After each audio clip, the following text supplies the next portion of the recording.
নমস্কার বন্ধুরা, কেমন আছো? নিশ্চয়ই তোমরা ভালো আছো। আমিও খুব ভালো আছি। আজকে আমি চলে আসলাম আমাদের বাঙালিদের চিরাচরিত একটি খাবার নিয়ে, সেটা হচ্ছে মাছের ডিমের বড়া। তোমরা কে কে ভালোবাসো খেতে অবশ্যই জানিও কমেন্ট করে। আজকে চলো তাহলে দেখে নেওয়া যাক কী করে করতে হবে মাছের ডিমের বড়া।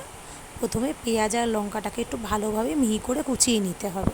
তার মধ্যে দিয়ে দিতে হবে আগের থেকে ভালোভাবে ধুয়ে রাখা মাছের ডিমটা দেওয়ার পর তার মধ্যে আমি দেবো অল্প সুজি।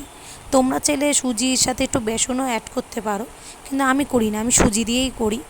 এবার তার মধ্যে দিয়ে দেবো হলুদ গুঁড়ো, অল্প লবণ, আর দিয়ে দেবো অল্প মিষ্টির জন্য চিনি।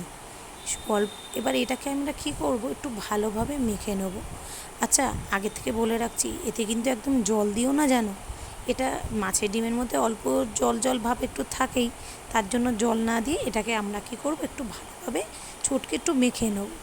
মেখে নেবার পরে এবার মাখাটা ভালোভাবে হয়ে গেছে। এবার আমরা দিয়ে দেবো কড়াইতে তেলটা পরিমাণ মতো দেবে, যতটা বড়া ভাজতে লাগে। তেলটা দেওয়ার পরে দেবো গরম হতে তেলটাকে। আর হ্যাঁ, বড়া যখন ভাজবে অবশ্যই কিন্তু অল্প আঁচে ভাজবে, বেশি আছে কিন্তু ভুল করেও ভেজো না। এবার আমরা আগের থেকে মেখে রাখা যে বড়ার যে মিশ্রণটা, ওখান থেকে অল্প অল্প করে গোল গোল আকারে গরম তেলে দিয়ে দেবো বড়ার জন্য। বড়াটা ভাজার সময় অবশ্যই খেয়াল রাখতে হবে যেন, বারবার বলছি, তেলটা একটু ঠান্ডা থাকে। কারণ তেলটা যদি খুব গরম থাকে, বড়াটা কিন্তু তেতে উঠবে। ঠিক আছে? এবং দেখবে যে বড়াটা পুরো লাল হয়ে পুড়ে যাবে, কিন্তু ভেতরটা থাকবে কাঁচা। সেই কারণে আমরা তেলটা একটুখানি কম আঁচেই রেখে দেবো। বড়াটা দেখো এক পাশ ভাজা হয়ে গেছে। এবার আমরা আস্তে আস্তে উল্টে দিচ্ছি।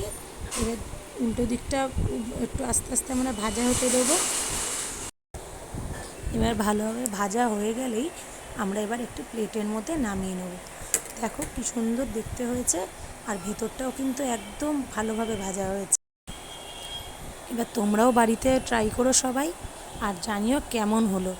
আর তোমরা অবশ্যই ফলো, লাইক আর কমেন্ট করতে কিন্তু ভুলো না, পারলে শেয়ারটাও করিয়ে দিও।